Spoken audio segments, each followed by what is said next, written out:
My father's family name being Philip, and my Christian name, Philip, my infant tongue could make of both names nothing longer or more explicit than Pip.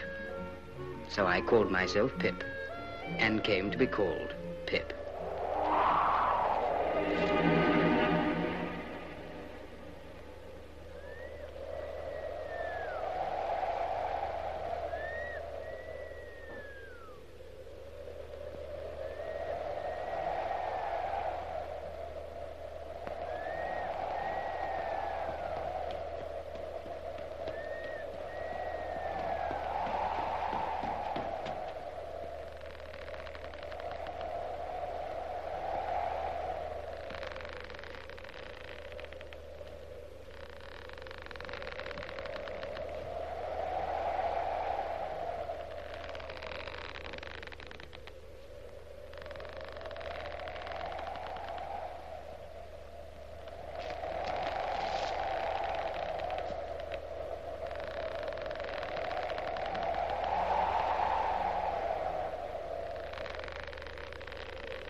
Keep still, you little devil, or I'll cut your throat. No, sir, no. Tell us your name. Quick. Pip, sir. Sir. Show us where you live. Point out the place. There, sir, there. Oh. Oh. Oh. Oh. Oh.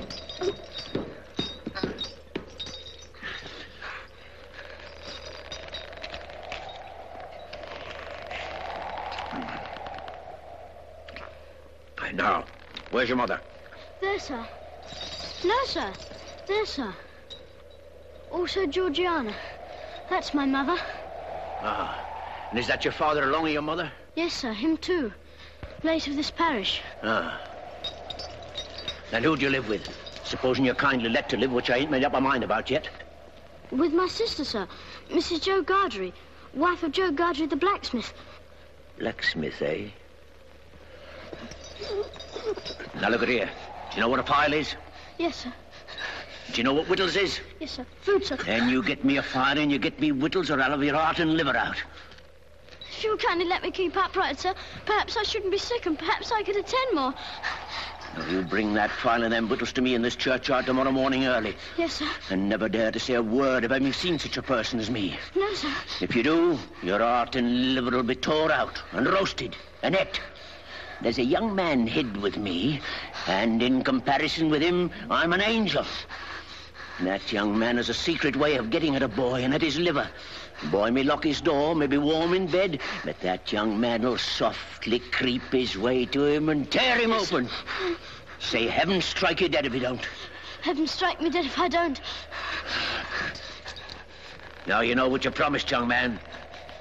Get off home. Good night, sir.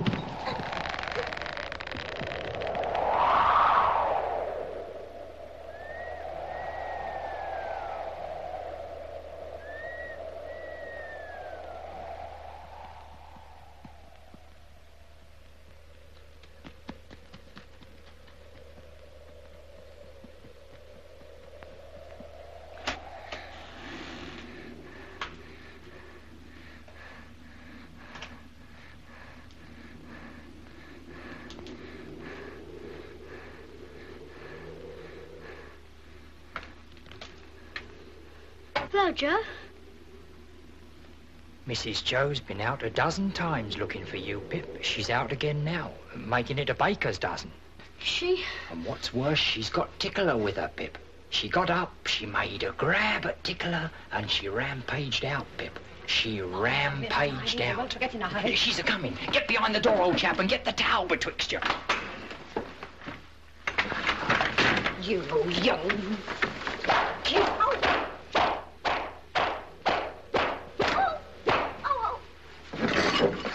Now then, where have you been? I've only been to the churchyard. Churchyard, indeed. You'd have been in the churchyard long ago if it hadn't been for me, and stayed there. It's bad enough being a blacksmith's wife without having to be a second mother to you. Churchyard, indeed. You'll be having me in the churchyard one of these days, keeping me on the rampage with my poor art. Get to the table. Both of you.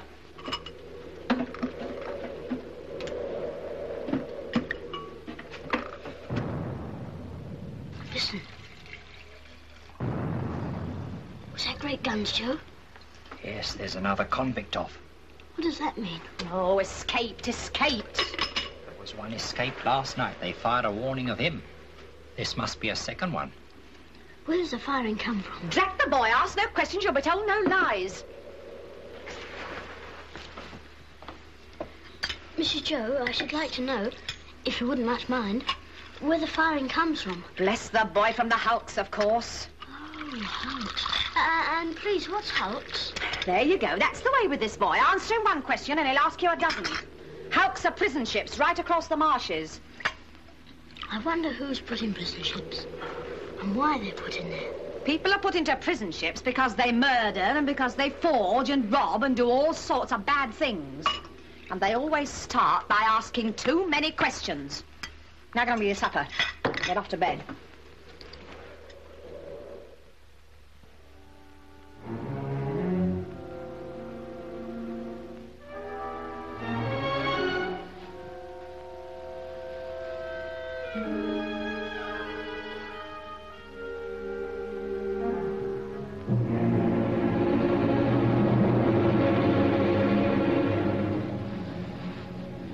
May be warm in bed. He may pull the clothes over his head, but that young man will softly creep his way to him and tear him open.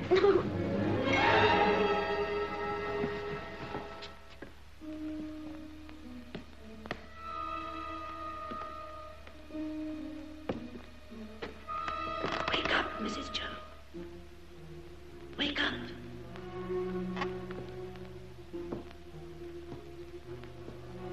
Mrs. Joe, wake up.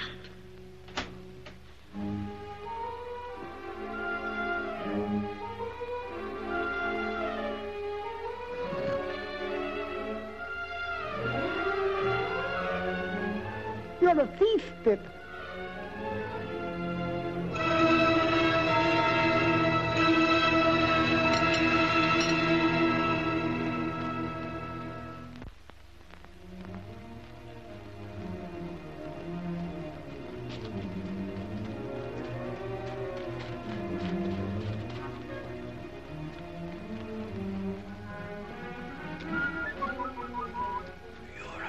Thief, Pip. You'll be sent to the hulks.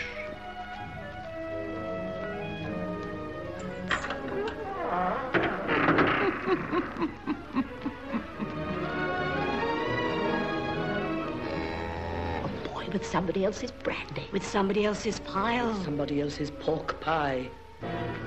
Stop him! Hello, young thief. I couldn't help it, sir.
Sir?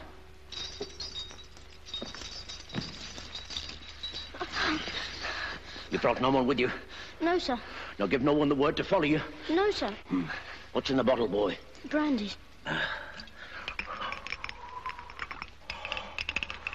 I think you've got the ague, sir. Oh, I'm much of your opinion, boy.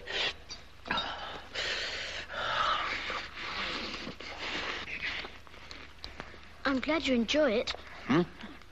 I said I'm glad you enjoy it. Thank you, boy. I do. Aren't you going to leave any of it for him? Him? Who's him? The young man you spoke of. Oh, him. Oh, he don't want no food. He looked as if he did. Looked? When? Just now. Where? Over there. Did you notice anything about him? He had a big scar on his face. No, not here. Yes, there. Give us hold of that file, boy.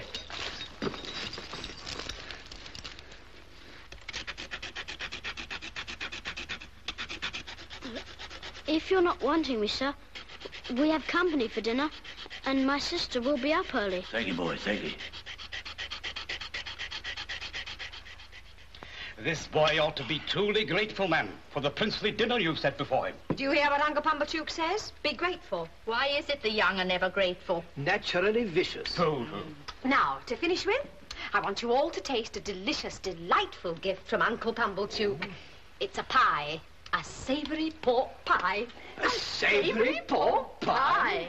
Let's have a cut of this pie, Mrs. Doe, and we'll try to do it justice. Clean plates, cold. I always say a bit of savoury pork pie will lay atop of anything you may care to mention and do no harm. What's the matter, boy? Nothing, sir. I should think not. Enjoying yourself with your elders and betters? Improving yourself with their conversation? Now then, son, where do you think you're off to? Oh, excuse me, ladies and gentlemen, but I'm on a chase in the name of the king. I want the blacksmith. And what might you want him for, pray? Mrs., speaking for myself, I should reply, for the honour and pleasure of his fine wife's acquaintance. Speaking for the king, I answer, a little job done. You see, blacksmith, we've had an accident with these, and as they're wanted for immediate service, will you throw your eye over them? Convicts, Sergeant? Aye, 2. Have you seen anything of them? Heavens preserve us, no. We haven't seen them. Oh, no. Well, we'll find them.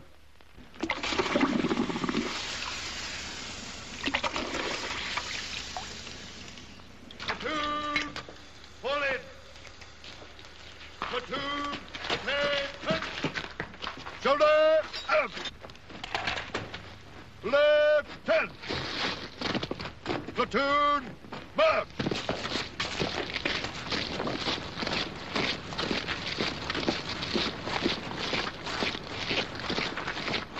If that boy comes back here with his head blown to bits by a musket, don't look to me to put it together again.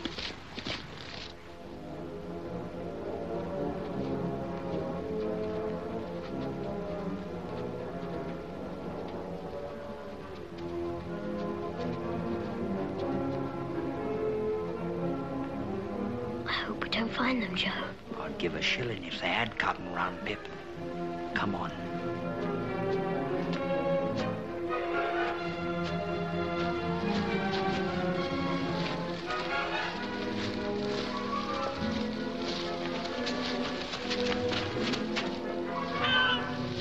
Convicts escaping! Come on! Help! This way! Help! Convicts escaping! This way! This way! Help!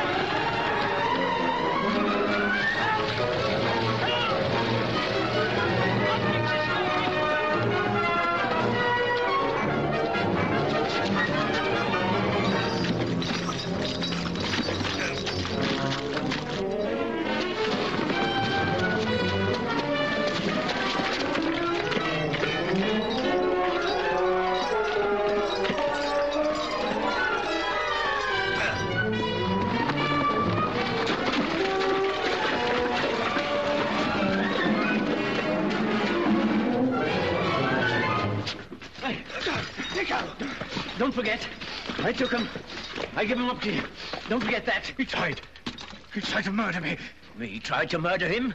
I kept him from getting off these marshes. I could have got clear. Then I discovered he was here. I let him go free to make a fool of me again. Let me go. Let me. Make ready. Present. Fire!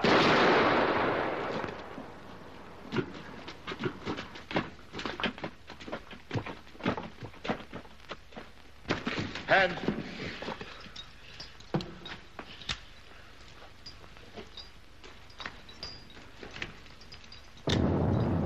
You're expected on board.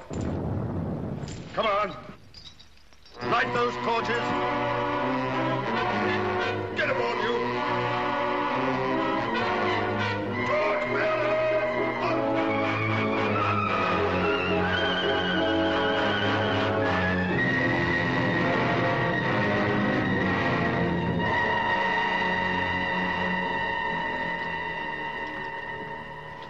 I wish to say something respecting this escape. It may prevent some persons laying under suspicion along me. What is it? I took some food from the blacksmith near the village, over yonder. It was a dram of liquor and a pie. You happen to have missed such an article as a pie, blacksmith? Well, my wife did the very moment you came in. Oh, so you're the blacksmith, are you? Then I'm sorry to say I've eat your pie. Oh, you're welcome to it as far as ever it were mine. We don't know what you've done, but we wouldn't have you starved to death for it, poor miserable fellow creature, would us, Pip? Give way, you. Cast off there.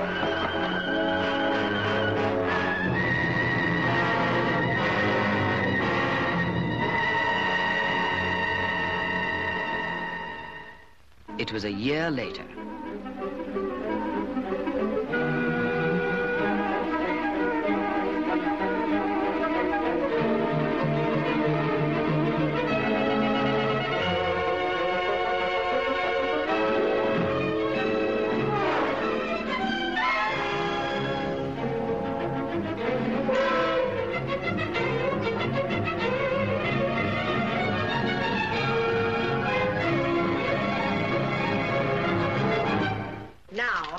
If that boy ain't grateful this day, he never will be. But it's only to be hoped he won't be pampered. Not by Miss Havisham, ma'am.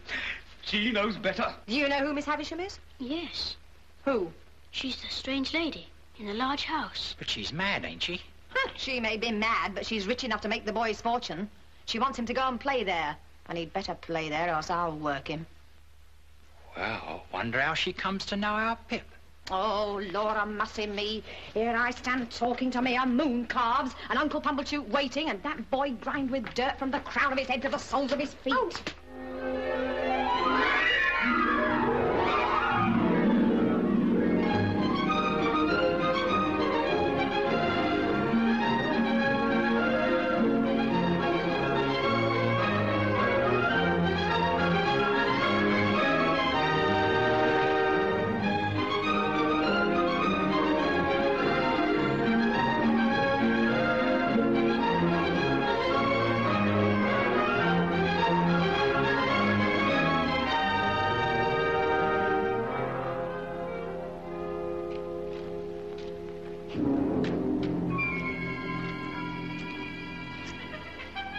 Ring the bell, boy.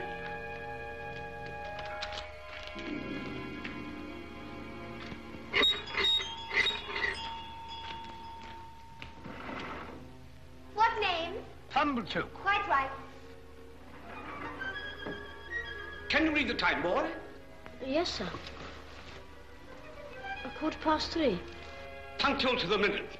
Let it be a lesson to you.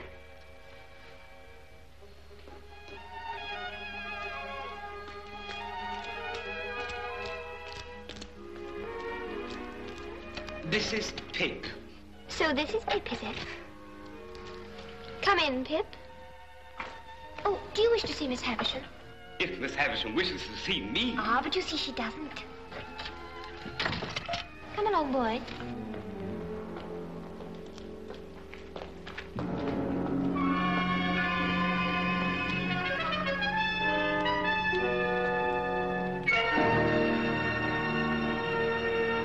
Your clock stopped, miss. It should say 3:15.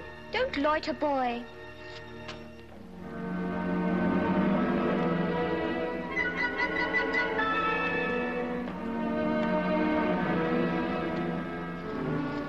Come along, boy. Take your hat off.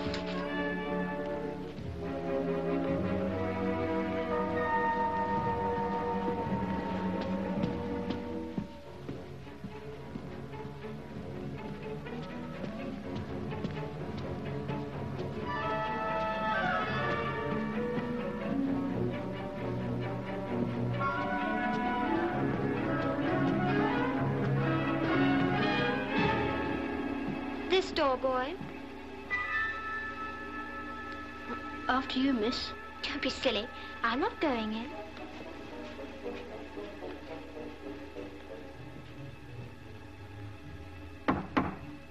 Come in.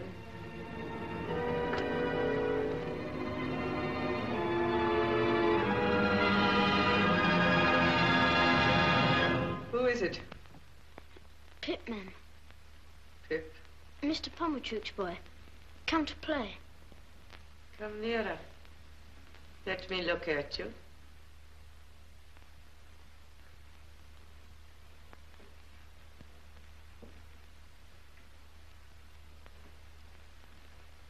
Come close.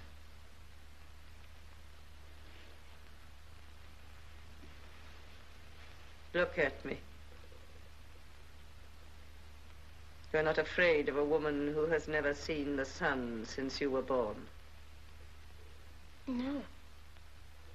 Do you know what I touch? Here?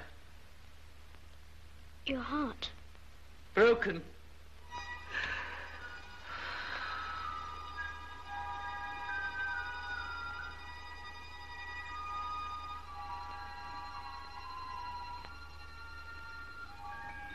I sometimes have sick fancies. And I have a fancy I should like to see someone play. Play. Play. Estella, come here.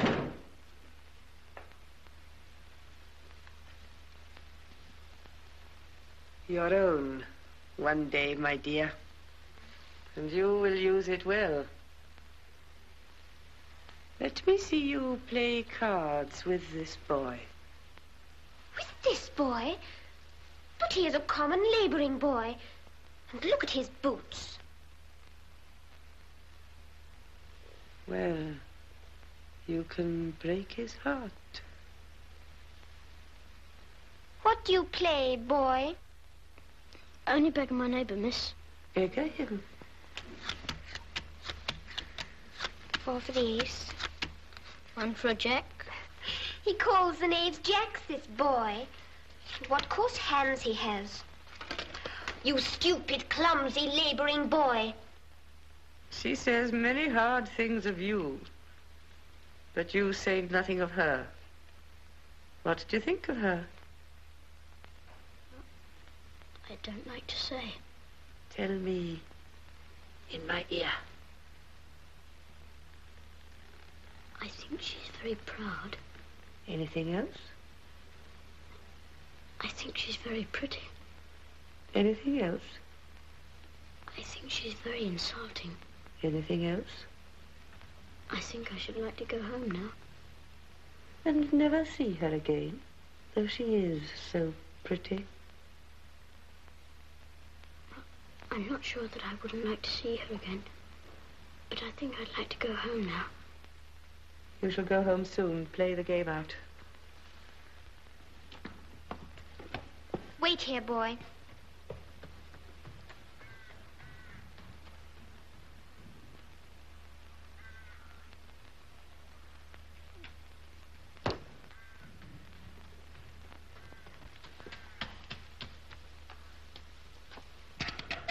Why don't you cry? So I don't want to. You do. You've been crying, and you're near crying now. Long after I'd gone to bed that night, I thought of Estella, and how common she would consider Joe, a mere blacksmith. I thought how he and my sister were sitting in the kitchen, and how Miss Havisham and Estella never sat in a kitchen, but were far above the level of such common things. The following week,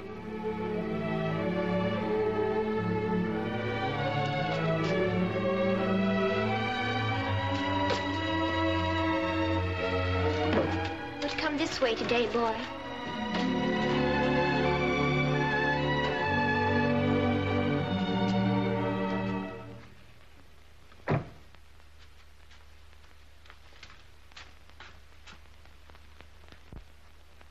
Well, I'm sure. What next? The idea. Well, Well, miss? am I pretty? Yes, I think you're very pretty. Am I insulting? No, not so much so as you were last time. Not so much so. No. There, take that, you coarse little monster. What do you think of me now? I shan't tell you. Because you're going to tell upstairs, is that it? No, it's not it. Why don't you cry again, you little wretch? I'll never cry for you again.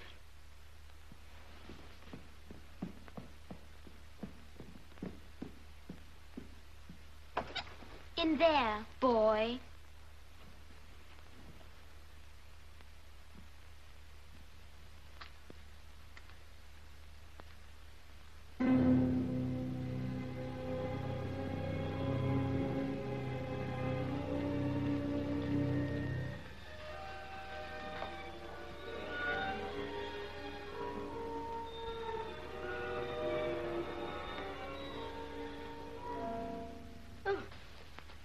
So the days have worn away, have they? Yes, ma'am. Today's... There. I know nothing of days of the week, nothing of weeks of the year. Do you know what that is? There? I can't guess what it is, ma'am. It's a great cake. A bride cake. Mine. On this day of the year, long before you were born, this heap of decay was brought here. It and I have worn away together. Mice have gnawed at it. And sharper teeth than teeth of mice have gnawed at me. There. Walk me. Walk me, walk me.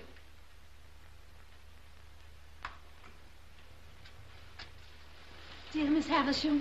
Good morning. Good morning, Miss Havisham. How well you look. I do not look well, Sarah Pocket. I'm yellow skin and bone. Those Pip are my relations. The Pockets. They are very particularly interested in my health. So once a year, on my birthday, I summon them to visit me. There. Pip, my dear, run into the garden and play. Estella will tell you when to come back. Yes, ma'am.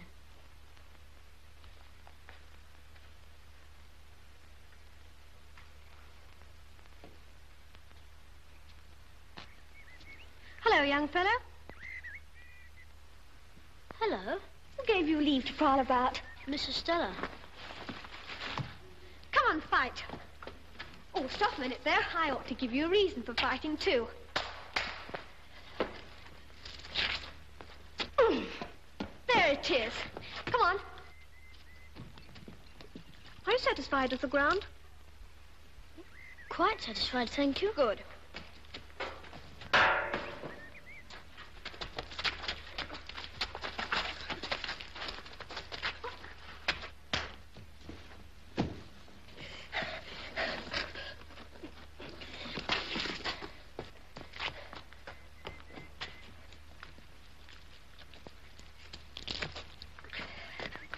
Ready? Ready?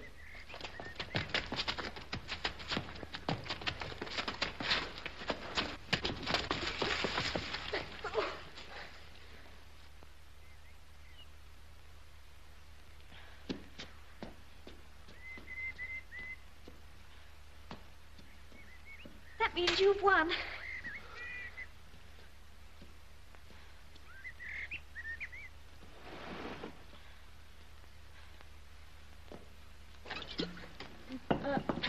Can I help you? No, thank you. I'm quite all right. Good afternoon, then. Same to you. Boy! Boy!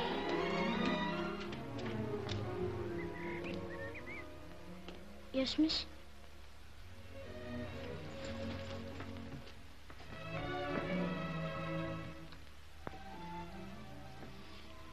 You may kiss me if you like.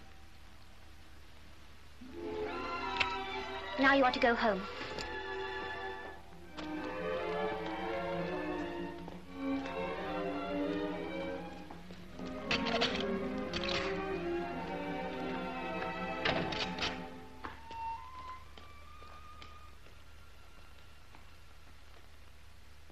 Three months later, my sister became ill and was laid to rest in the churchyard on the marshes. The occasion was marked for me not so much by the passing of Mrs. Joe as by the arrival of Biddy.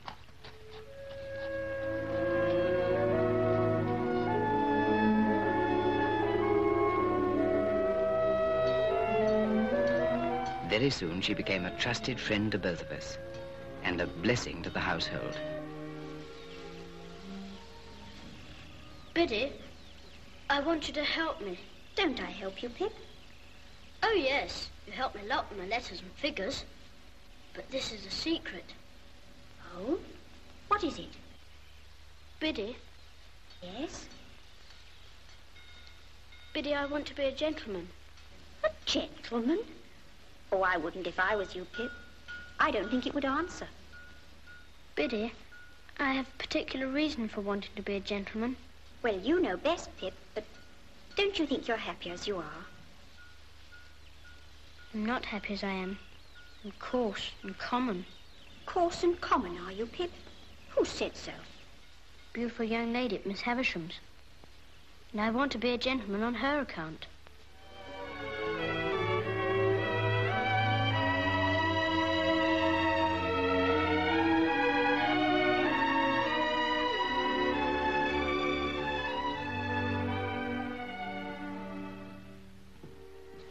Whom have we here? A boy. Boy of the neighborhood, hey? Yes, sir. How do you come here? Miss Havisham sent for me, sir. Well, behave yourself. I've a pretty large experience of boys, and you're a bad lot of fellows. Now, mind you behave yourself. Yes, sir. Take this in there, boy. Yes, miss. From this moment, I entered upon the regular occupation of pushing Miss Havisham in her chair. As we began to be more used to one another, Miss Havisham talked more to me and asked me such questions as what I'd learnt and what I was going to be. Estella was always there and always let me in and out, but never told me I might kiss her again. Sometimes she would coldly tolerate me, and other times she told me energetically, I hate you. My admiration of her knew no bounds, and scarce a night went by without my falling asleep with the image of her pretty face before my eyes. One day,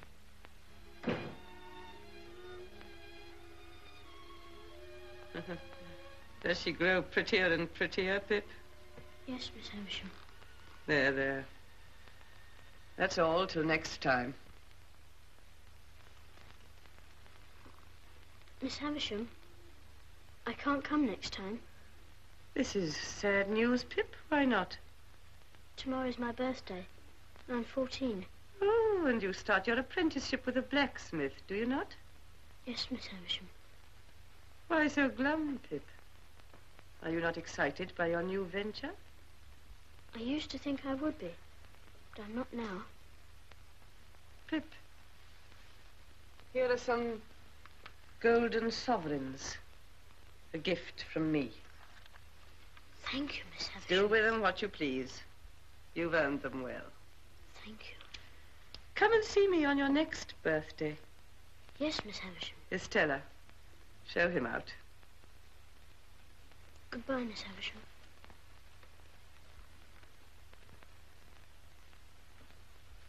Goodbye, Pip.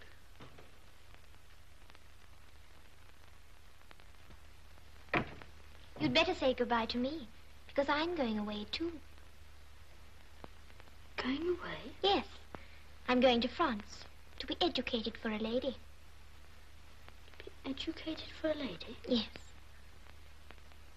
Well, aren't you sorry I'm going? Yes, Estella.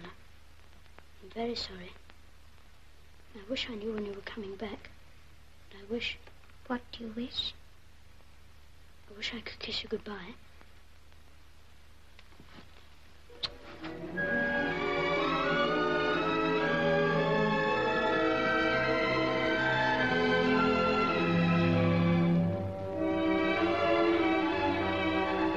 My boyhood had ended, and my life as a blacksmith began.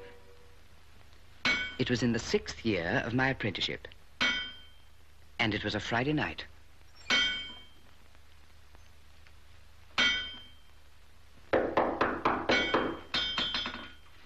Are you the blacksmith by name Joseph or Joe Gargery? Yes, sir. Have you an apprentice commonly known as Pip? Is he here? I'm Pip, sir. Ah. So you are Pip? Yes, sir. My name is Jaggers. I'm a lawyer in London. I wish to have a private conference with you two. We'd better go into the house. Now, Joseph Gargery. I am the bearer of an offer to relieve you of this young fellow, your apprentice. You would not object to cancel his apprenticeship for his own good, at his own request? You would want nothing for so doing? Heaven forbid I should want anything for not standing in Pip's way. Very well, then. I come now to this young fellow. And my communication to him is that he has great expectations. I am instructed to communicate to him that he will come into a handsome property. Further, that it is the desire of the present possessor of that property that he shall be immediately removed from his present sphere of life and from this place and be brought up as befits a young gentleman of great expectations. Now, Mr. Pip, you are to understand first that it is at the request of the person from whom I take my instructions that you always bear the name of Pip. If you have any objection, now's the time to mention it. I have no objection. I should think not, indeed. Secondly, Mr. Pip, you are to understand that the name of the person who is your liberal benefactor is to remain a profound secret until that person chooses to reveal it. If you have any suspicion whom that person might be, keep that suspicion within your own breast. If you have any objection, now's the time to mention it. Speak out. I have no objection. And now, Mr. Pip, kindly consider me your guardian. Thank you, sir. Oh, I tell you at once, I'm well paid for my services, otherwise I shouldn't render them. I have arranged for you to go to London in a week's time. You will need some new clothes. They should not be working clothes. 20 guineas. Well, Joseph Gargery, you look dumbfounded. I am. Then good night, Mr. Gargery.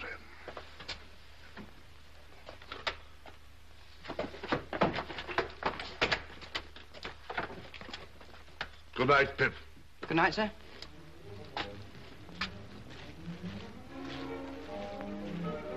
Pip, a young gentleman of great expectations. Minnie!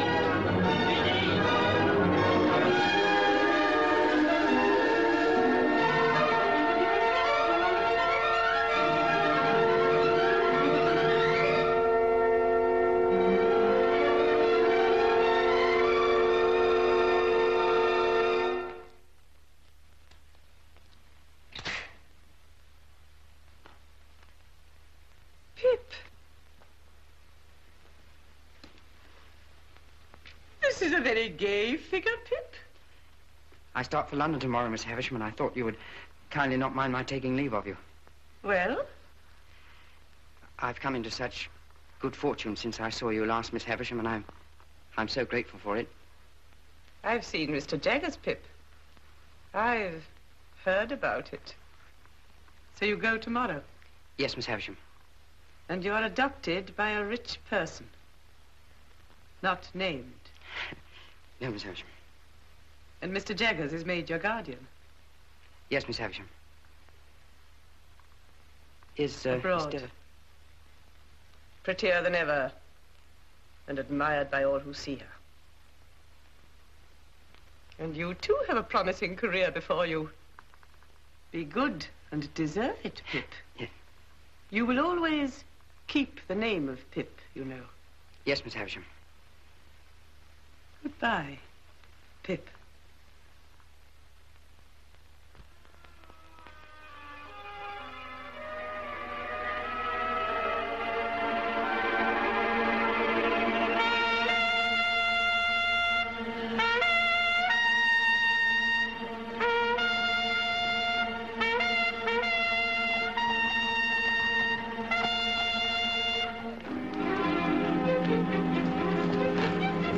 Well,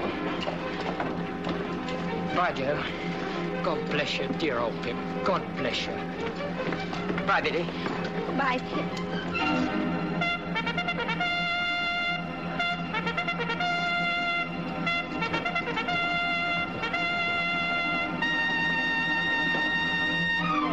One day I'll come and see you in London, Pip. And then, what larks, eh? Goodbye, Joe. Goodbye, big old chap.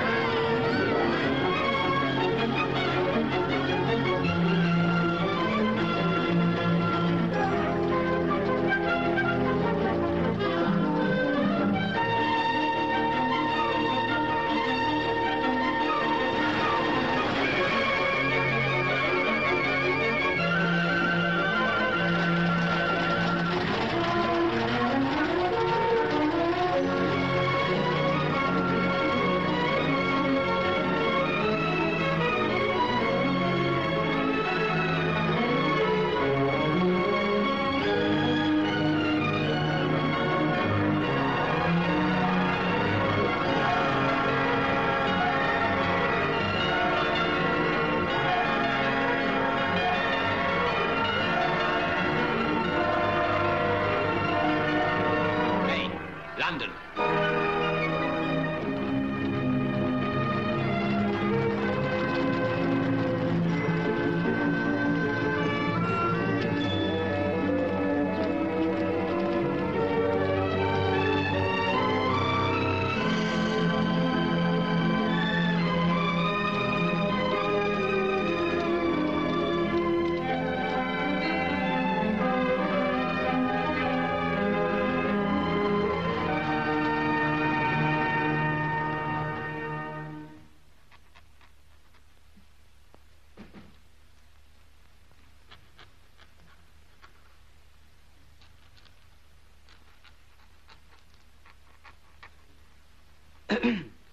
Excuse me, please. Is Mr. Jaggers at home? He is not. He's in court at present. Am I addressing Mr. Pip? Yes, I'm Mr. Pip. Mr. Jaggers left word, would you wait in his room? Come this way, please. I couldn't say how long he might be, but it stands to reason his time being valuable, he won't be longer than he can help. Go and wait outside, Mike. All right. Hope I'm not interrupting. Oh, certainly not. Oi! Your first time in London, Mr. Pip? Yes, sir. I was new here once. Rum to think of it now. Whose likeness is that? That? Oh, this is our most famous client. Got us a world of credit. This chap murdered his master. Didn't plan it badly. Is it like him? Like him? It is him, you know. This cast was made in Newgate, directly after he was taken down.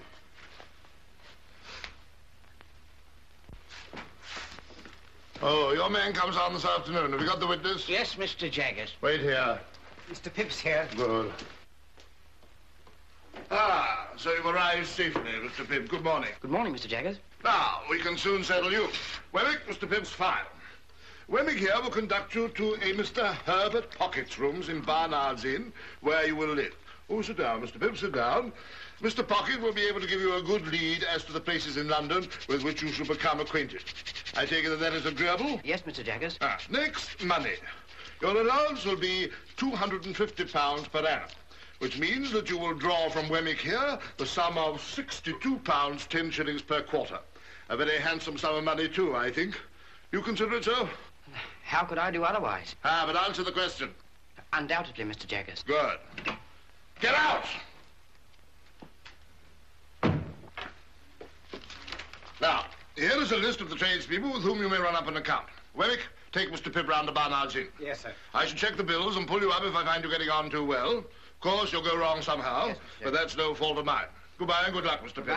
Mike! Mr. Wemmick, I don't quite know what to make of Mr. Jaggers. Oh, we don't mean that you should know what to make of him. Deep, that's what he is, as Australia. Who was that he shouted at so fiercely in the office? Oh, that was his housekeeper, name of Molly. He got her off on a murder charge. Murder? Isn't he frightened of having her about? Not him. When you come to see us again, take a good look at her. Shall I see anything very uncommon? You'll see a wild beast tamed. Keep your eye on it.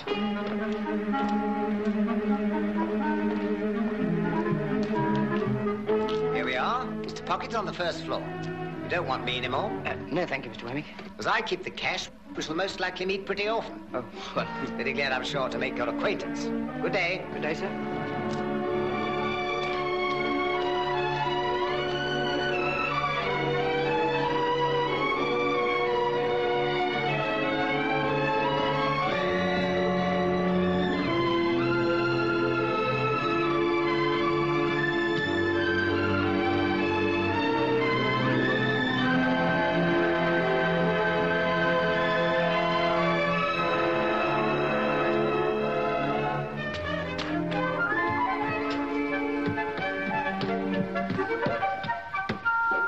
Mr. Pip?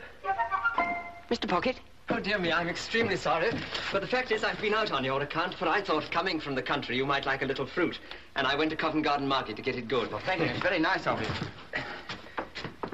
Can I take the parcels? It sticks, you know. Pray come in. Now, this is the sitting room. Rather musty, but Barnard's is musty. I'm afraid I'm rather bare here. Now, that's my little bedroom, and this is your room.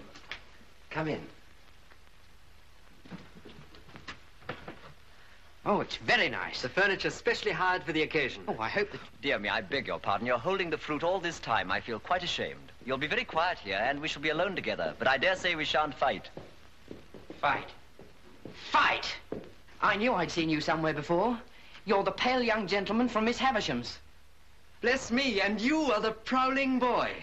The idea of it's being you. Well, the idea of it's being you. I hope you've forgiven me for having knocked you about so. Oh, of course. You hadn't come into your good fortune at that time, had you? No. I was rather on the lookout for a good fortune then. Indeed? If Miss Havisham had taken a liking to me, I suppose I should have been provided for. But perhaps even I should have been engaged to Estella.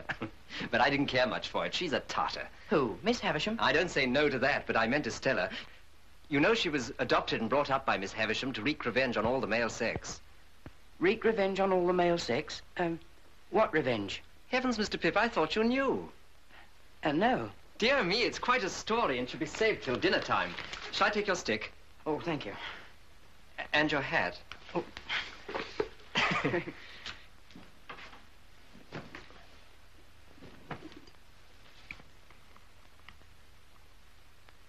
Herbert. Yes, my dear Pip. As I've been brought up a blacksmith, I'd take it as a great kindness if you'd give me a hint when I go wrong in my manners. With pleasure, though. I should guess you'd need very few hints. Thank you very much. Now, please tell me more of Miss Havisham. Ah, yes, Miss Havisham. But let me introduce the topic by pointing out that in London it's not the custom to put the knife in the mouth, for fear of accidents. It's scarcely worth mentioning, or it's as well to do as other people do. Oh, I must apologize. Thank Not you at very all, much. I'm sure.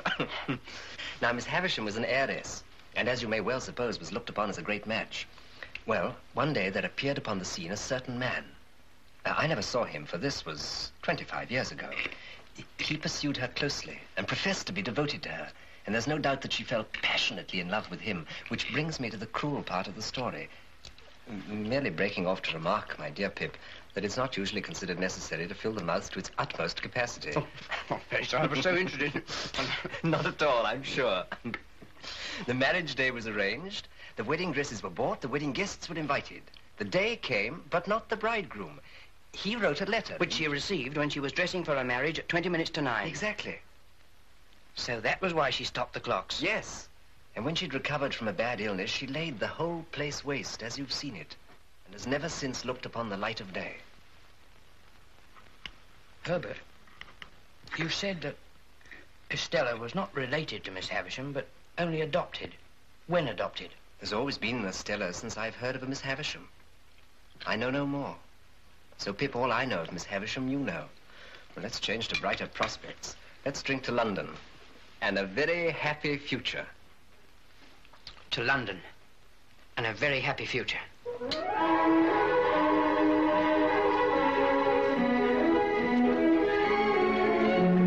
2, 3, 4. Now, all together, Mr. Pip. That's right.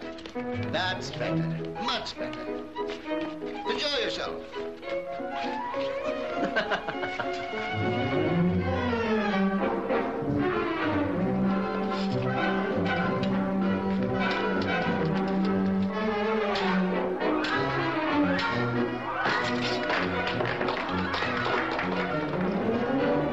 Ready? Ready.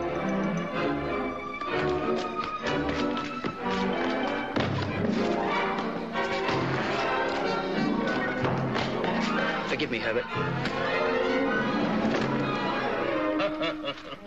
Carry on, Pip, carry on. And so, if I could buy some new furniture and perhaps one or two other little things, I think I could be quite at home at Barnard's Inn.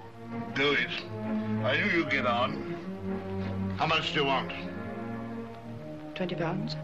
Webbeck!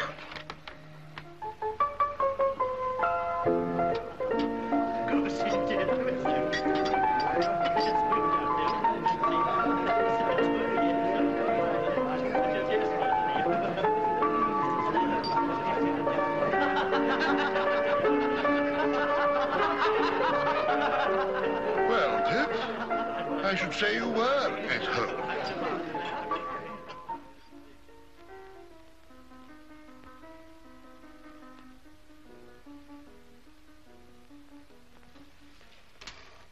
Herbert, Yes, we've done very badly. very badly. Thank heaven for my birthday.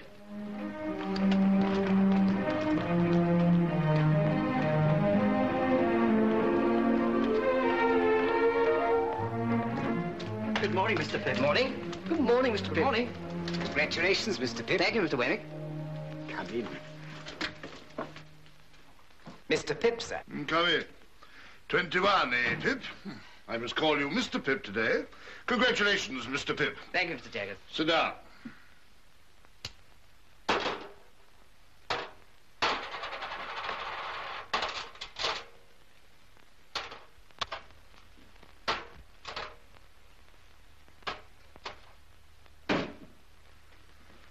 Now, my young friend, I'm going to have a word with you.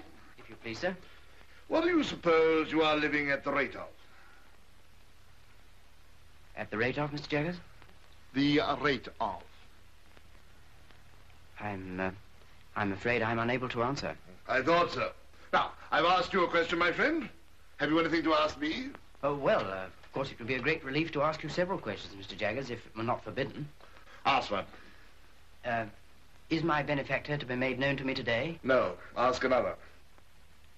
Well, I was just wondering if I had anything to receive. I thought we should come to that. Wemmick! Mr. Pip, you have been spending pretty freely of late, and you're in debt, of course. I'm afraid I must say yes, sir. You know you must say yes, don't you? Yes, sir.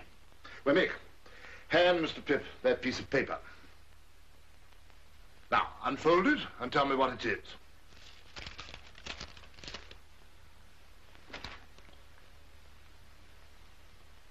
This is a banknote for £500. That is a banknote for £500. And at the rate of that handsome sum of money per annum, and at no higher rate, you are to live until your benefactor appears. Will it still be years hence, Mr. Jaggers? When that person discloses, you and that person will settle your own affairs. My part of the business will cease. That's all I have to say. Wemmick, show Mr. Pip out. Thank you, Mr. Jaggers.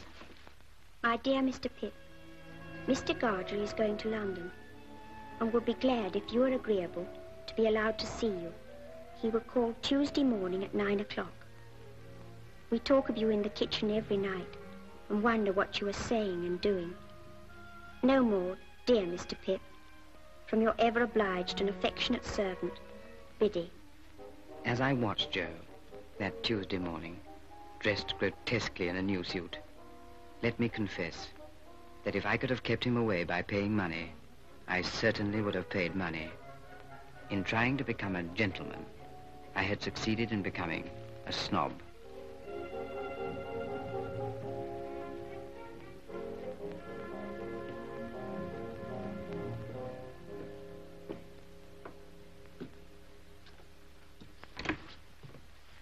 Joe.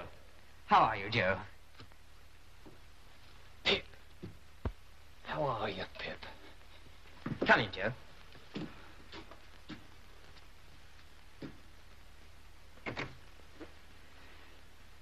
Well, Joe, I am glad to see you. Pip, dear old chap, you've growed and you've swelled, and you gentlefolk has to be sure you're an honour to your king and country. And you, Joe, look wonderfully well. Give me your hat.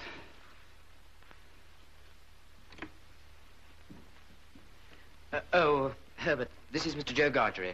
Joe, Mr. Herbert Pocket. How do you do, Mr. Gargery? Your servant, sir. Won't you sit down? Thank you kindly, sir.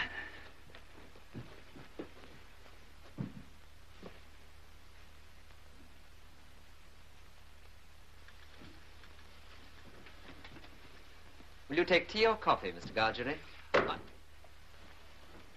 Oh, thank you kindly, sir. I'll take whichever is most agreeable to yourself. What do you say to coffee?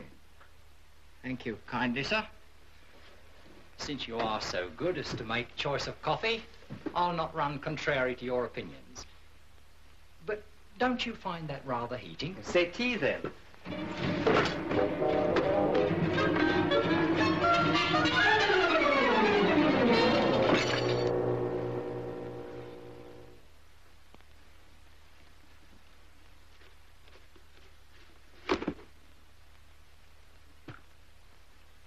Pip, if Mr. Gargery will excuse me, I will go down to the porter's lodge to fetch the morning's letters. Thank you kindly, sir. Us two being now alone, sir. Joe, how can you call me sir? Us two being now alone, Pip, I will mention what have led to me having the present honour. Miss Havisham have recently sent for me. Miss Havisham, Joe? Would you tell Mr. Pip, she said, that I wish to see him at once, for I have something most particular to disclose to him. I see. Well, I have now concluded, sir, and Pip, I wish you ever well and ever prospering to a greater and greater height. But you're not going now, Joe. Yes, I am. Well, you'll be coming back to dinner. Oh, no, Pip, old chap. You and me is not two figures to be together in London. I'm wrong in these clothes, Pip. I'm wrong out of the forge and out of the kitchen off the marshes. But, Joe... You won't find half so much fault with me if you think of me as Joe the blacksmith. And so, God bless you, dear old Pip, old chap. God bless you.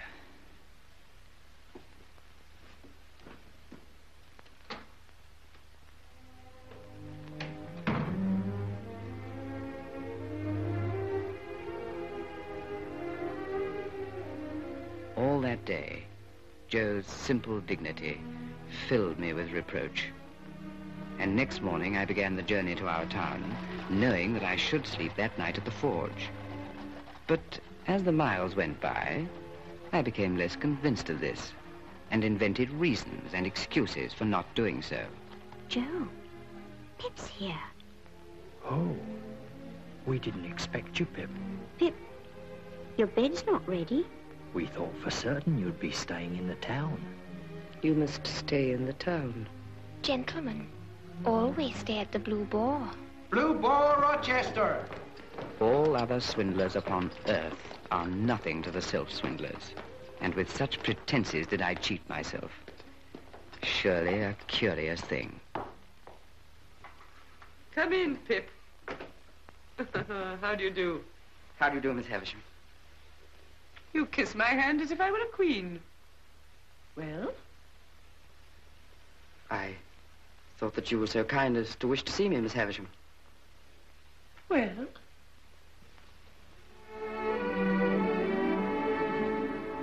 Stella.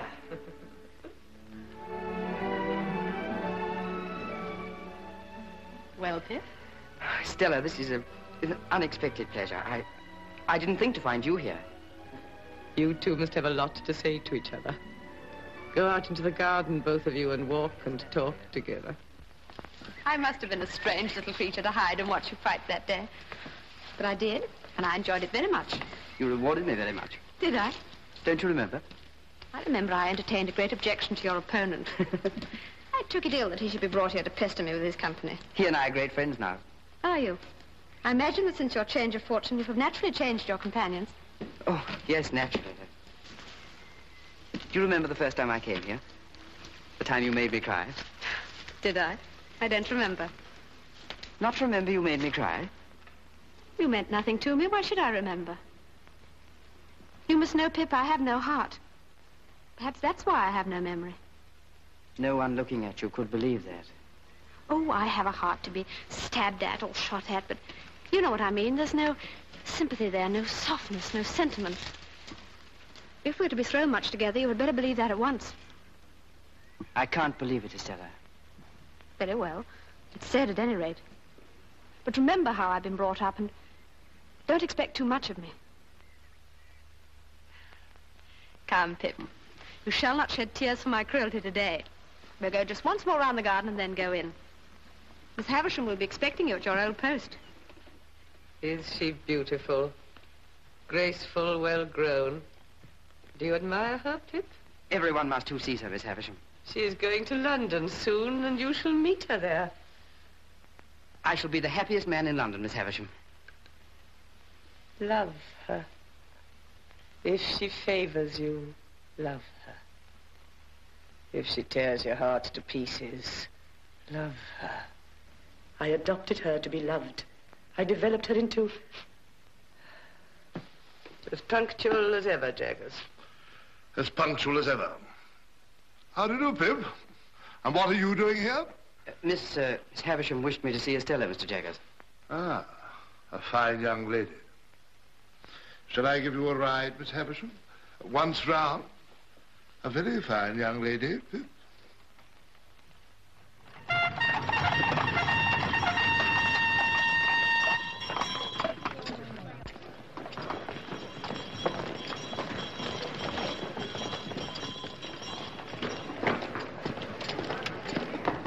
Estella. Pip. How nice to see you, Estella. My lesson from Miss Havisham is this. There are two Richmonds, one in Surrey and one in Yorkshire. Mine is the Surrey Richmond. The distance is 10 miles. I am to have a carriage and you're to take me there. Here is my purse. No, no. No, you must take it. We are not free to follow our own devices, you and I. The carriage is ordered for half an hour from now, and tea is ordered to while away that half hour. Does that please milady? The tea will please her greatly. Why are you going to Richmond, Estella? I'm going to live at a great expense with a lady there who has the power, or says she has, of taking me about and introducing me and showing people to me and showing me to people. You'll have a gay time and be much admired. You must look forward to that, Estella. It's part of Miss Havisham's plan for me, Pip. I shan't take any great pleasure in events which I don't shape, but I shall be beautiful, and I shall be gay, I shall be obedient, and I shall write regularly of my gaiety. Will you always be part of Miss Havisham's plan, Estella? And do you thrive with Mr. Pocket, Pip? Yes, indeed. We've left Barnard's Inn and moved to the Temple. Oh? I live quite pleasantly there. At least... At least? As pleasantly as I could anywhere. Away from you.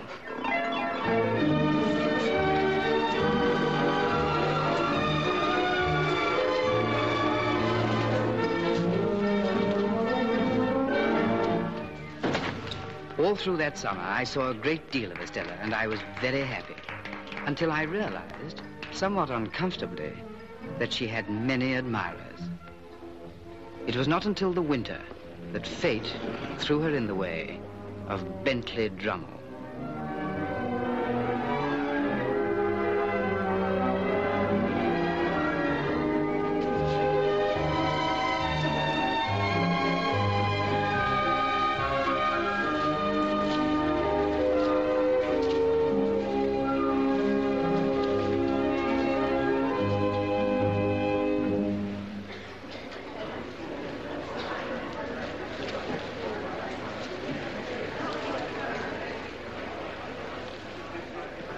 tired, Estella?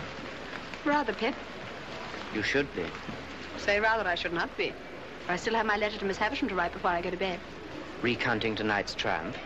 Surely a very poor one, Estella. I don't know what you mean. I didn't know there'd been any. My lords, ladies, and gentlemen. This is our dance, Estella. Pray take your places for the next dance.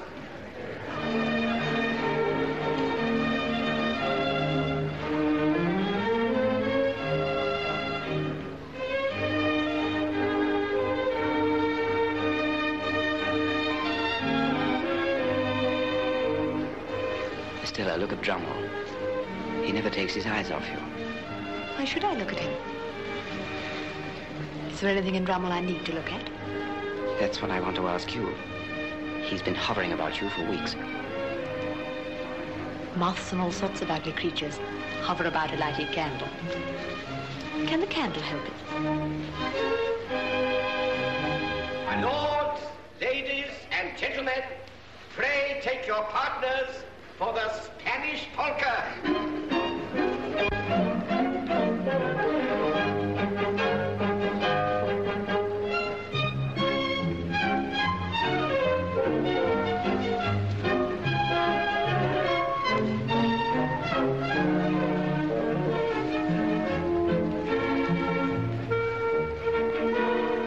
Everybody dislikes him, you must know that. There's nothing to recommend him but money and a ridiculous row of addle-headed ancestors. It makes me wretched to see you encourage him. Does it?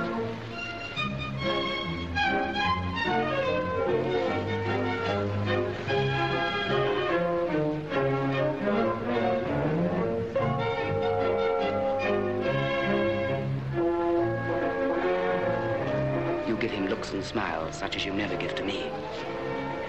Do you want me then to deceive and entrap you?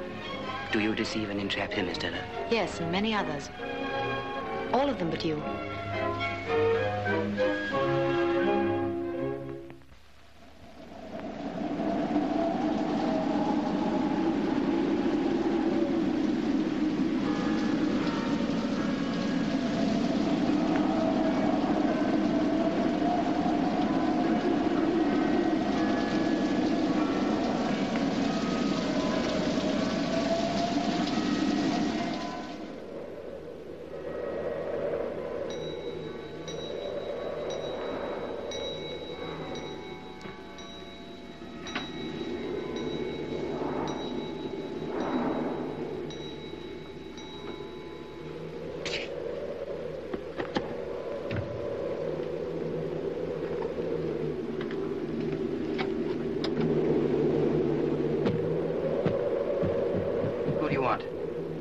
Mr. Pip.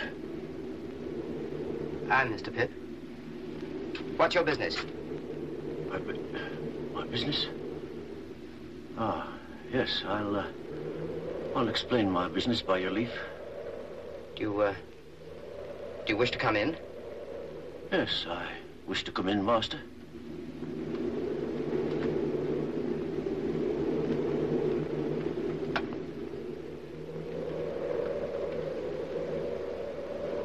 Now, perhaps you will explain your visit.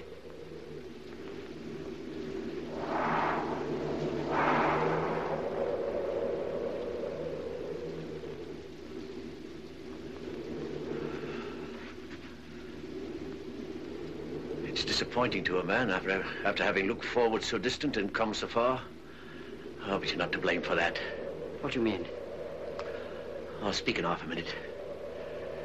Give me half a minute, please.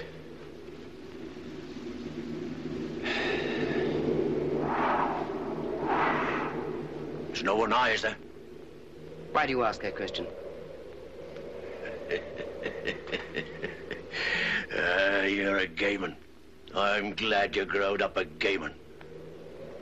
Now I know who you are. The churchyard. The churchyard on the marshes. You're the convict I gave the food to. You acted nobly, my boy. Noble, Pip, and I've never forgot it. If you're grateful to me for what I did when I was a child, and you've come to thank me for it, there's no need. However, since you've found me out, will you drink something before you go? Yes, I will drink, I thank you, before I go.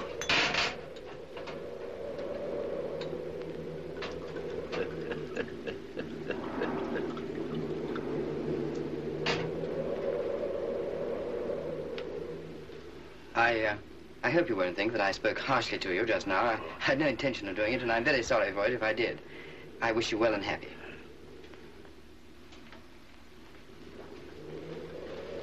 How have you been living?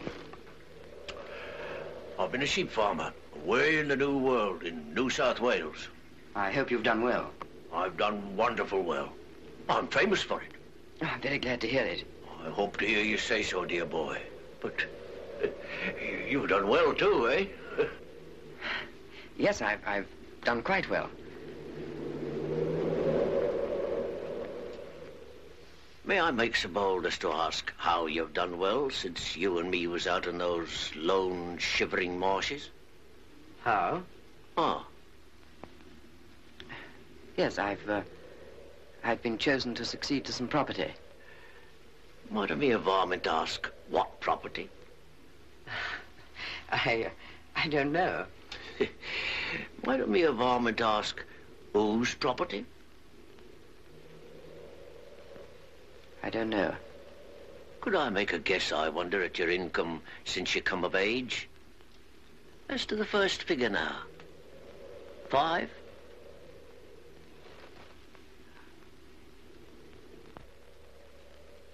Concerning a guardian. There ought to be a guardian or such like when you were a minor. Some lawyer, maybe. As to the first letter of that lawyer's name now, would it be J? As the employer of that lawyer whose name began with J and might be Jaggers, I wrote from Portsmouth to a person in London for particulars of your address. That person's name? Why, Wemmick.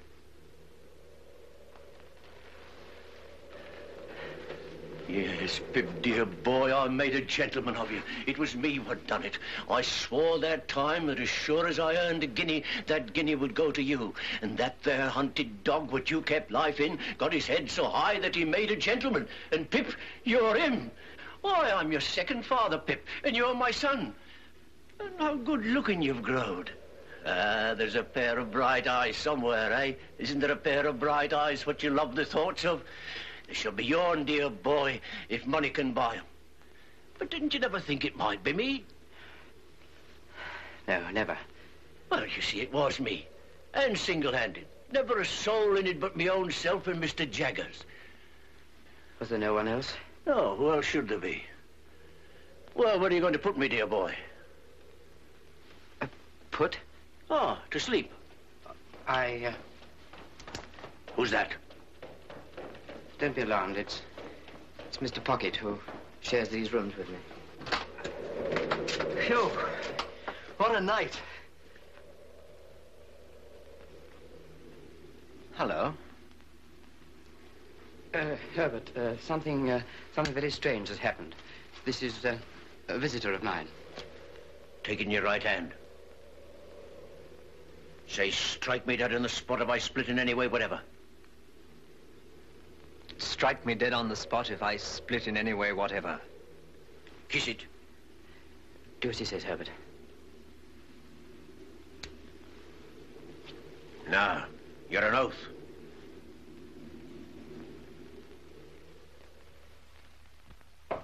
Come in. You can go now, Molly. Now, Pip, be careful. I will, sir. Don't commit yourself. Don't commit anyone. You understand me? Anyone. Mr. Jaggers, Don't tell me anything. I don't want to know anything. I'm not curious. I merely want to assure myself that what I've been told is true. Did you say told or informed? Told would seem to imply verbal communication. You can't have verbal communication with a man in New South Wales, you know. I will say informed, sir. Good. I've been informed by a person named Abel Magwitch that he is the benefactor so long unknown to me. That is the man in New South Wales. And only he. And only he. I'm not so unreasonable, sir, as to hold you at all responsible for my mistakes and wrong conclusions. But I always supposed that it was Miss Havisham. As you say, Pip, I am not at all responsible for that. Yet it looked so like it, sir. Not a particle of evidence, Pip. Take nothing on its looks, take everything on evidence. There is no better rule. Well, I've nothing more to say. I think you should know that I communicated with Abel Magwitch in New South Wales and reminded him that if ever he should present himself in this country, it would be an act of felony, rendering himself liable to the extreme penalty of the law. Take a look out of that window, Pip.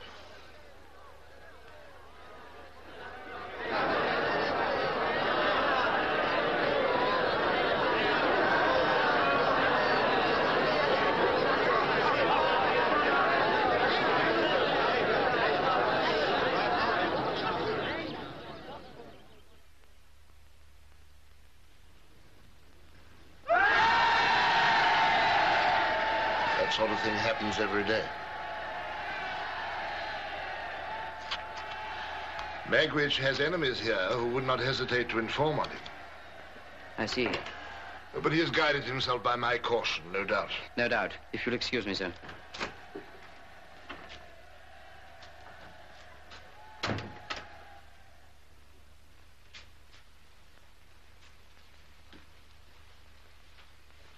There's no other alternative. He must be got out of the country, and I shall have to go with him. Why must you go with him? He's risked everything on my account. I can do no less than stand by him now. What will you say to Estella? I'm at a loss to know what to say to her. She'd never understand about him. But I must see her before I go.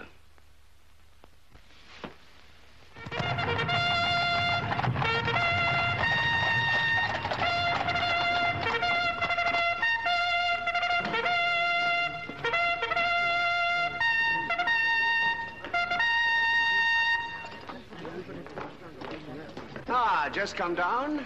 Yes. Beastly place, your part of the country, I think. I'm going out for a ride in the saddle. I mean to explore those marshes for amusement. Out of the way villages there, they tell me. Curious little public houses and smithies and that. Mr. Drommel, I didn't seek this conversation. I don't find it a very agreeable one. I'm sure you don't. But don't lose your temper.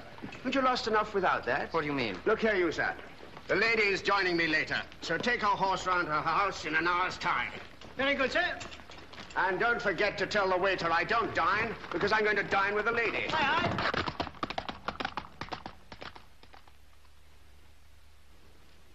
aye. Come in. What wind blows you here, Pip?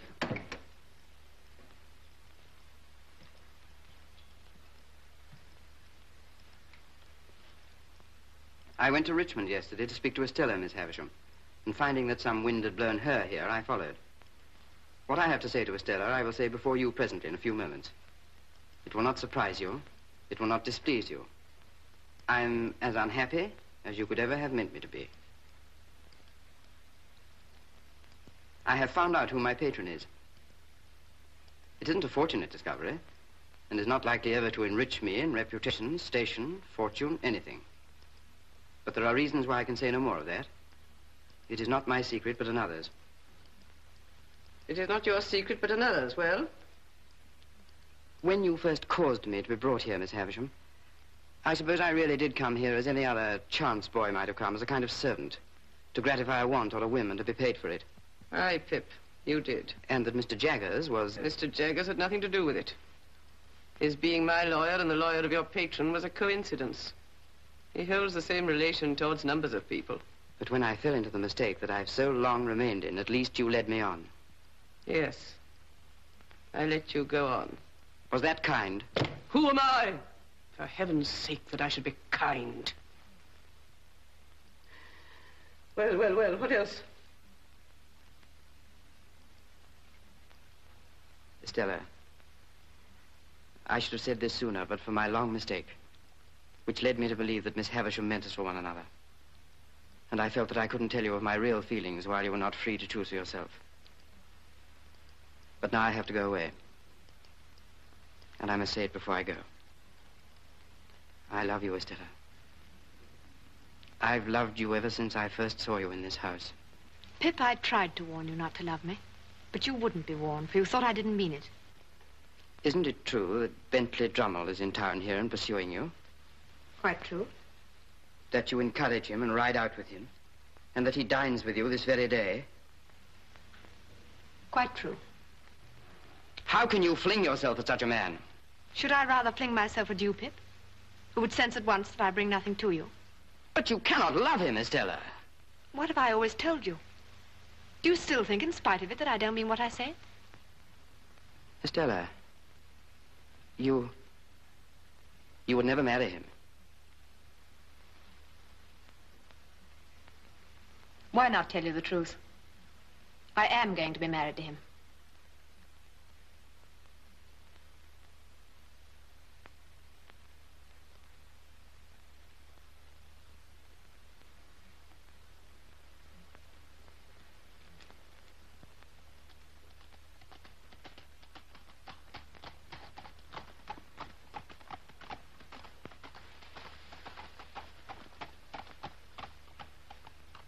Come, Pip.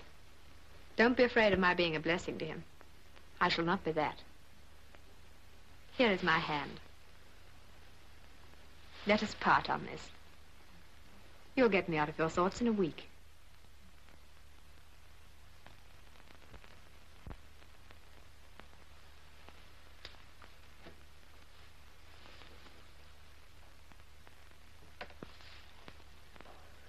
What have I done? What have I done?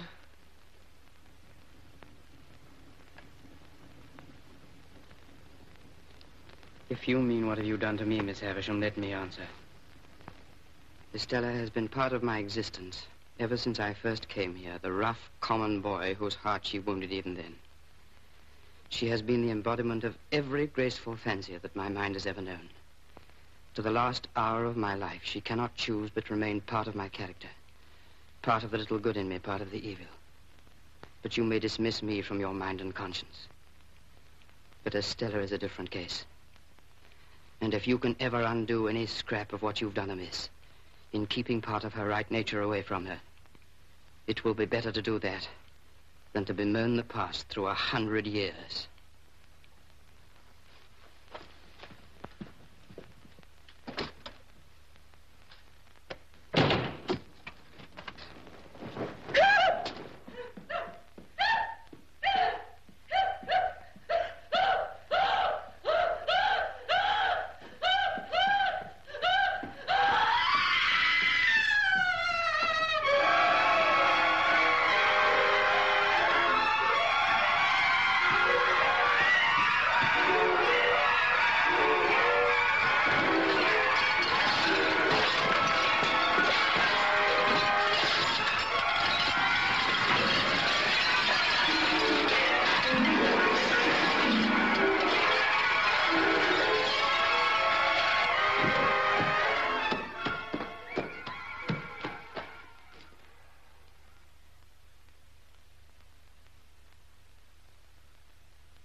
Late that evening, I left the room with the long table for the last time and started on my way back to London.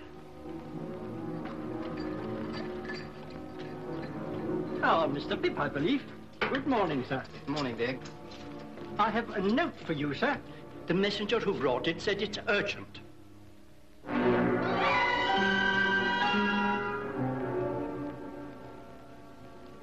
Get me a cab off the stand, Dick. Yes, sir. Morning, Whitney. What's the trouble? So you got my note, then? Yes, I came straight here.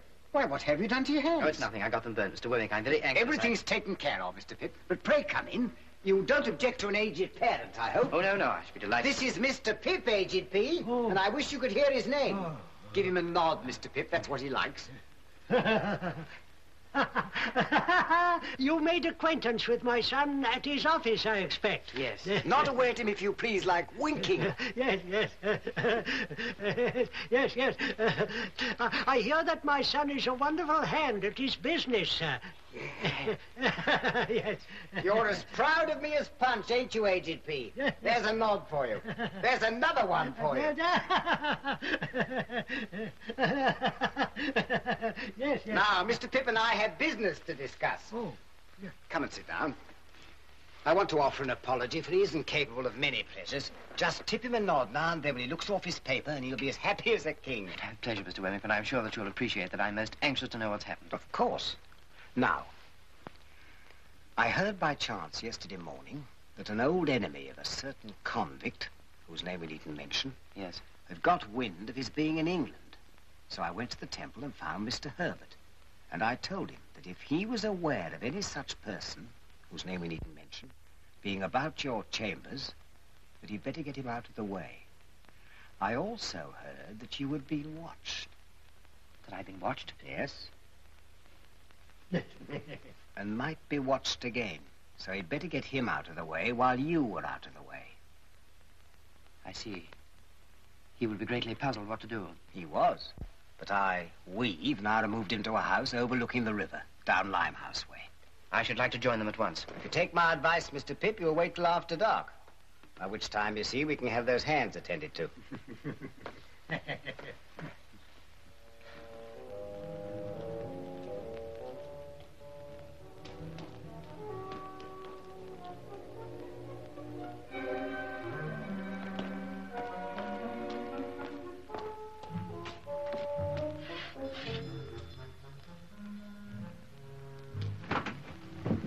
Good evening, ma'am. Good evening, sir. Thank you, Mrs. Wimple, and you can send up our supper, if you will. Very good, sir. How is it? All's well.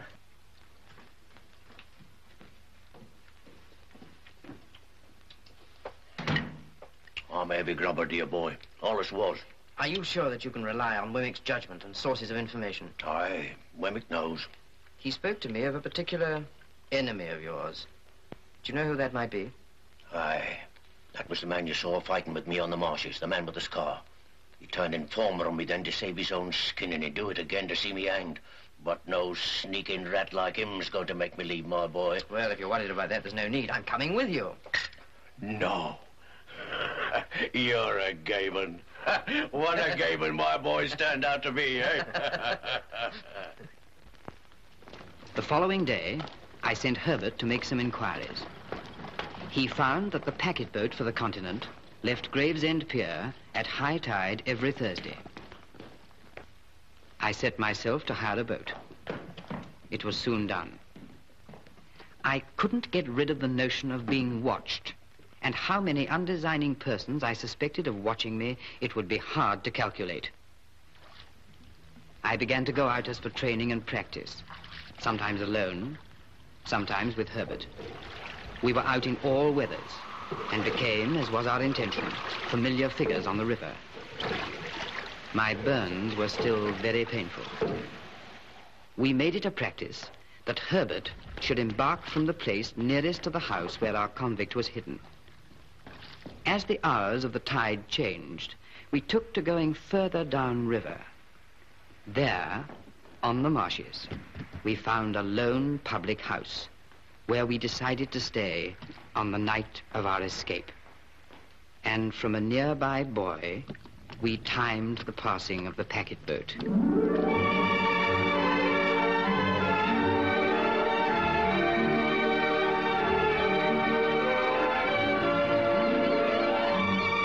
We chose this spot carefully. It was just above the point where the steamer picked up the river pilot. The river pilot. Our river pilot. One day, Herbert bought 2 steamship tickets, and our plans were set.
Tell me something.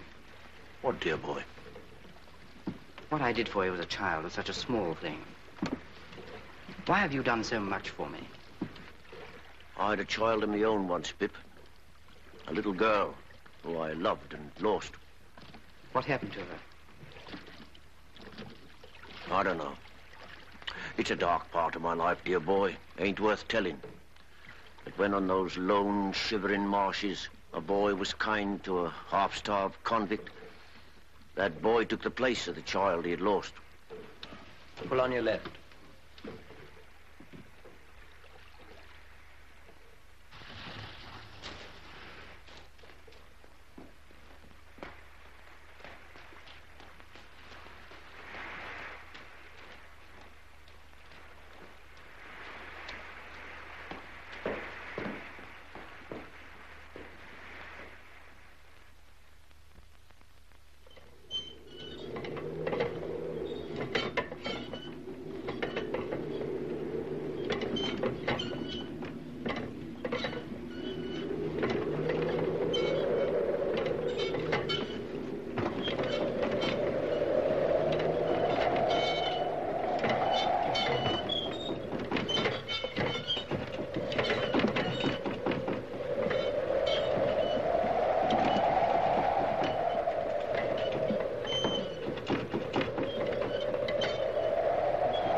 Here she comes.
You have an escaped convict there. That's the man in the stern. I call upon him to surrender and you to assist.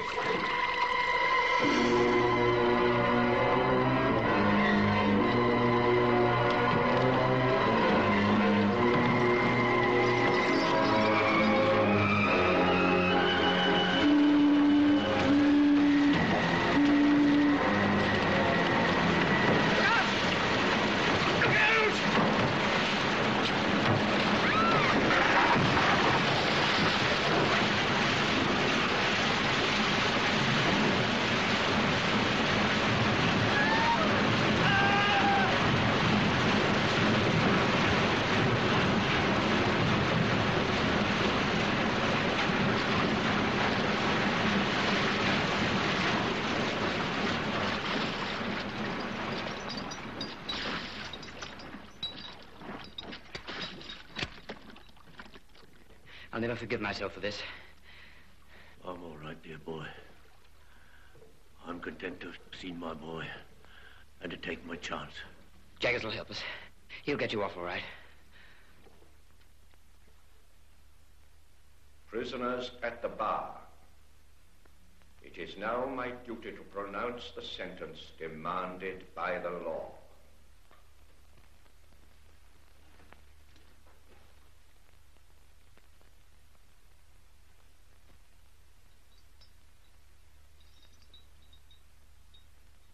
The sentence of this court is that you be taken hence to the place from whence you came, and from thence to the place of execution,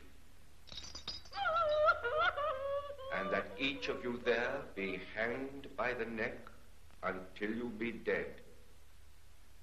And may Almighty God have mercy on your souls.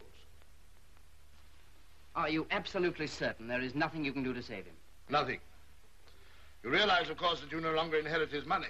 That will be claimed by the crown. The money is no interest to me. If you had been a blood relation, it might have been different. You are not a blood relation, so it is not different. You mean if he had a child, the money would go to the child? The money might go to the child. Mr. Jaggers, there was a child. So you think there was a child, do you? I know there was a child. And what's more, Mr. Jaggers, you know it. Sit down, Pip.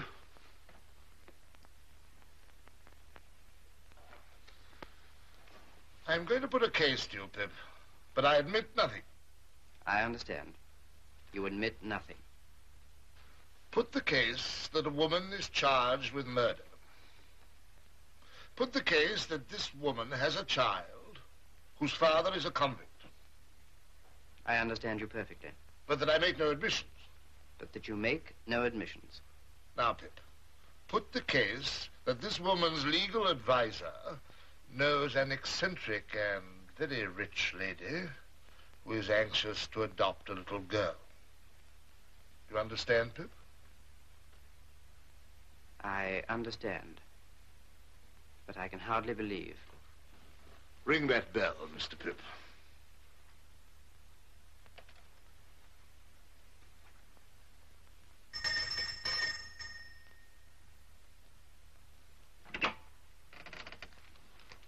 Yes, sir? Basin. Yes, sir.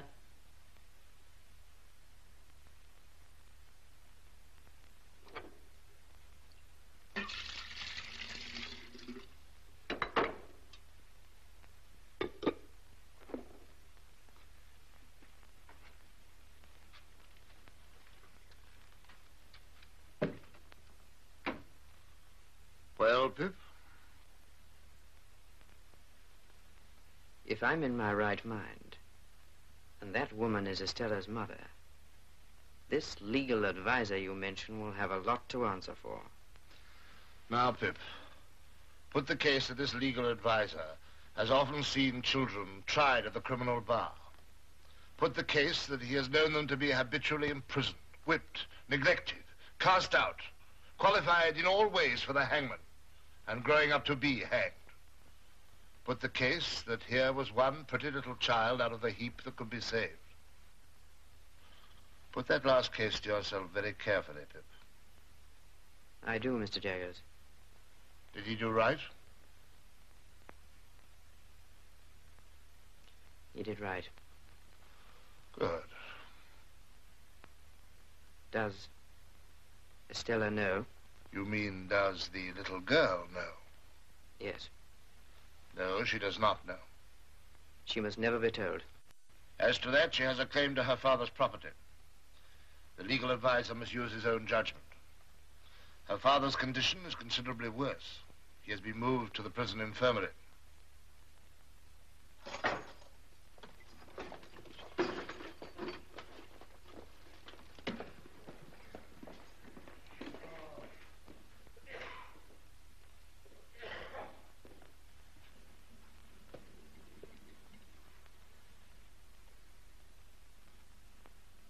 Dear boy,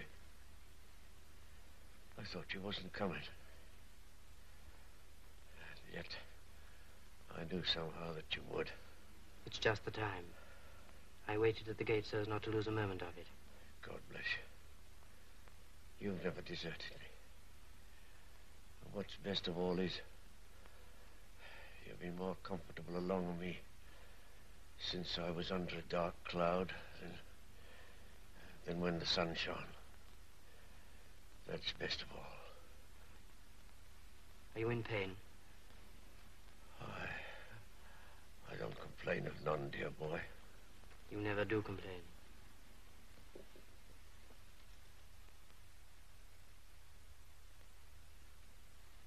You better stay.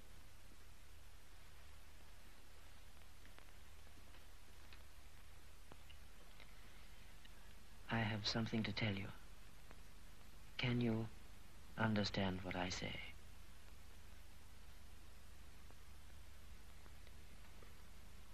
You had a child once, whom you loved and lost. She lived and found powerful friends. She is living now. She is a lady and very beautiful.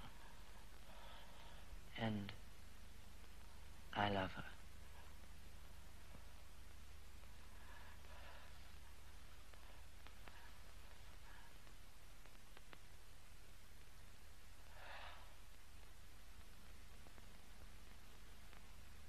Oh, Lord, be merciful to him, a sinner.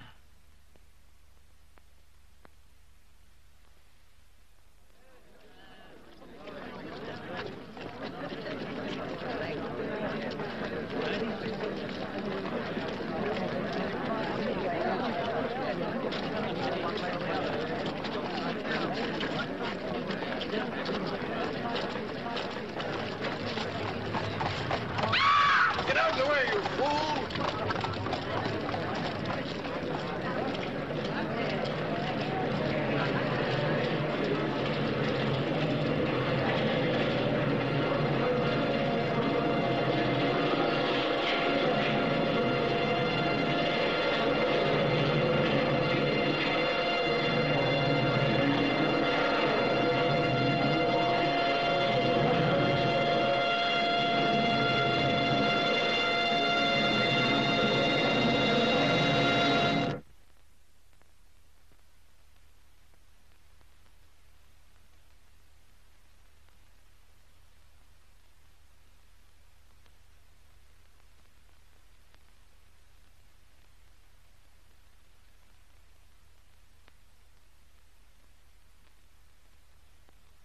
Is it, Joe?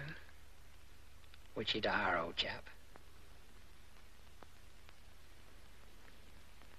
How long, Joe? Which you mean to say, Pip, how long have your illness lasted? Yes, Joe. Well, it's the end of April, Pip. Tomorrow's the 1st of May. Dear Joe, have you been here all the time? Oh, pretty nigh, old chap.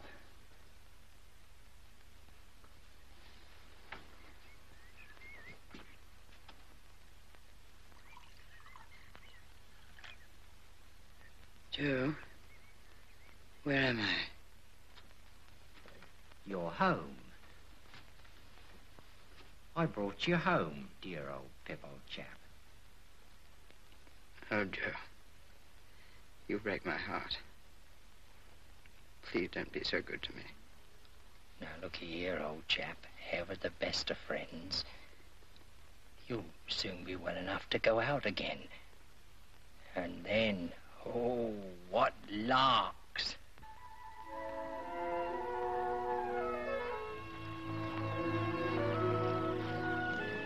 Billy, you have the best husband in the world.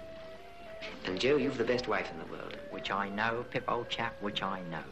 You'll be very happy. Which are our intention, Pip, old chap. And you'll have children. Which also are our intention, Pip, old chap.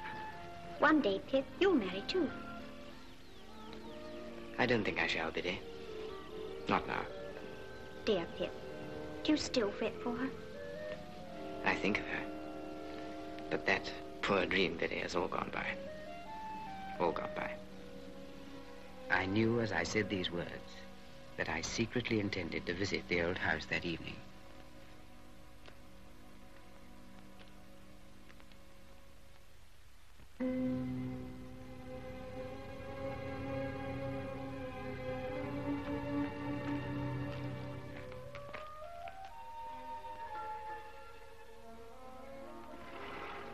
What name? Tumblechook. Quite right.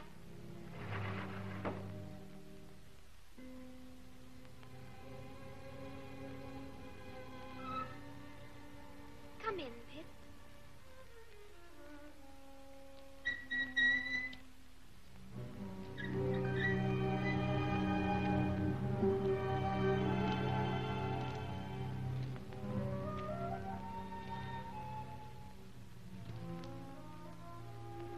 I know nothing of days of the week, nothing of weeks of the year. Don't loiter, boy.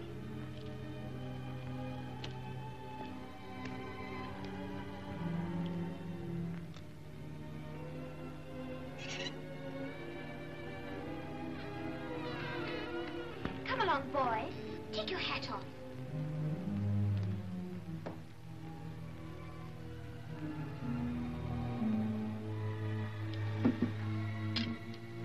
Whom have we here?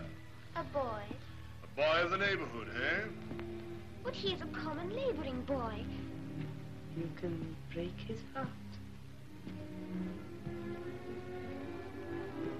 This door, boy.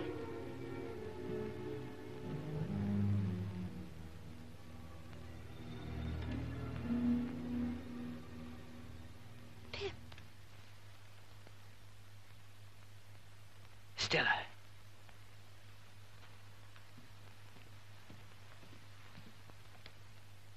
Stella, what are you doing here? I thought you were in Paris with your husband. I have no husband, Pip. Have you not heard? I've been ill, Stella. I've heard nothing. When Mr. Jaggers disclosed to Bentley Drummle my true parentage, he no longer wished to have me for a wife. Well, Pip, why don't you laugh? You've every right to. I've no wish to laugh, Stella. I'm truly sorry. You've no need to pity me. It has simplified my life. There's now no need to sell the house. It is mine, and I shall live here. I shall like it here, Pip. Away from the world and all its complications.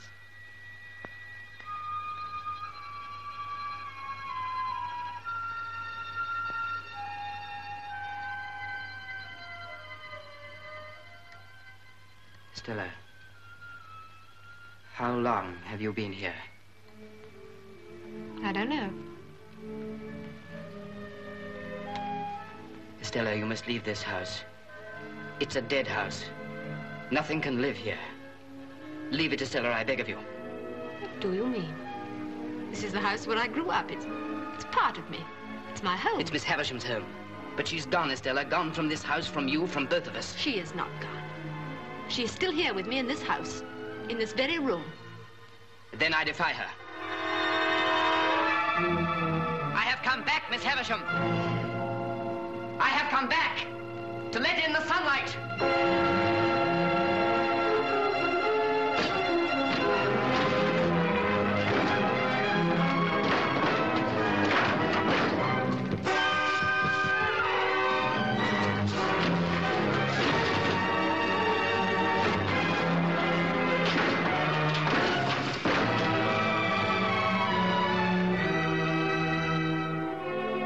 Look, Estella, look. Nothing but dust and decay.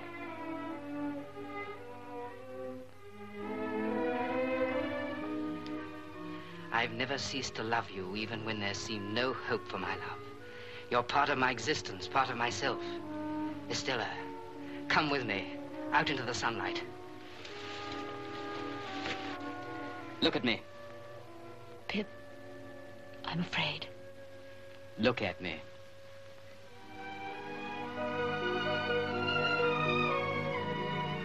We belong to each other. Let's start again. Together.